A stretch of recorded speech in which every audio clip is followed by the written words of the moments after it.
শেষের পথে চিরদিনই তুমি যে আমার, ফের জিতু দিতিপ্রিয়ার বিরুদ্ধে টালমাটাল শুটিং, নায়কের সঙ্গে ঘনিষ্ঠ দৃশ্যে আপত্তি নায়িকার। অচিরেই বন্ধের পথে এই জনপ্রিয় ধারাবাহিক, গুঞ্জন টেলিপাড়া জুড়ে। চিরদিনই তুমি যে আমার ধারাবাহিকটি শুরু হবার পর থেকেই দর্শকের ঘরে ঘরে পৌঁছে গিয়েছিল।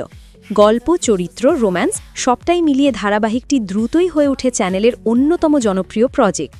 তবে ছোট পর্দার এই রঙিন দুনিয়ার আড়ালেই কত অজানা গল্প লুকিয়ে থাকে তা আবারও সামনে এলো। ক্যামেরার সামনে যেখানে রূপকথা চলে, সেখানে ক্যামেরার পিছনে নাকি জমে উঠছিল একের পর এক উত্তেজক ঘটনা। জি বাংলার এই ধারাবাহিকটি শুরু থেকেই টিআরপির দৌড়ে নিজেকে শক্ত জায়গার দাঁড় করিয়ে রেখেছিল। পরিবার ভিত্তিক কাহিনী, রোম্যান্টিক মুহূর্ত আর দিতিপ্রিয়া জিতুর অনস্ক্রিন কেমিস্ট্রি দর্শকদের কাছে বিশেষ জনপ্রিয়তা পেয়েছিল। চ্যানেলও ধারাবাহিকটি সাফল্যে ভর করে আরও বড় চমকের পরিকল্পনা করছিল।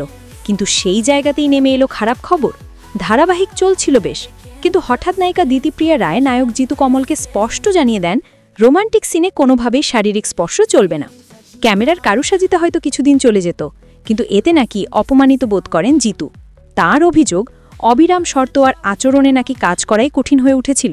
ফলে তিনি ধারাবাহিক ছাড়ার সিদ্ধান্ত নেন। সমস্যা আরও বধির হয় যখন নায়িকা অভিযোগ করেন, রাত বিরেতে জিতু নাকি তাকে আপত্তিকর মেসেজ পাঠাতেন। সেই নিয়ে দুজনের মধ্যে তীব্র বাকবিতণ্ডা। সোশ্যাল মিডিয়ায় তাদের হোয়াটসঅ্যাপ চ্যাটে স্ক্রিনশট ছড়িয়ে পড়তেই পরিস্থিতি আরও উত্তপ্ত হয়। কিছুদিনের জন্য সমাধান হয়েছে বলে জানা গেলেও ভিতরে ভিতরে নাকি বিরোধ থেকেই গিয়েছিল। সূত্রের খবর, সেটে নাকি প্রায় প্রতিদিনই তাদের মধ্যে মনোমালিন্য তৈরি হচ্ছিল। জিতু সময় মতো সেটে পৌঁছে গেলে নায়িকা দিতিপ্রিয়া ঘণ্টাখানেক দেরিতে পৌঁছচ্ছেন। ঘনিষ্ঠ শট থাকলে তা নিজের সুবিধা মতো করতেই জোর দিচ্ছেন, এমনই দাবি উঠছে।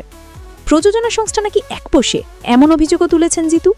সব মিলিয়ে ধারাবাহিকটির ভবিষ্যৎ এখন বড় প্রশ্নের মুখে।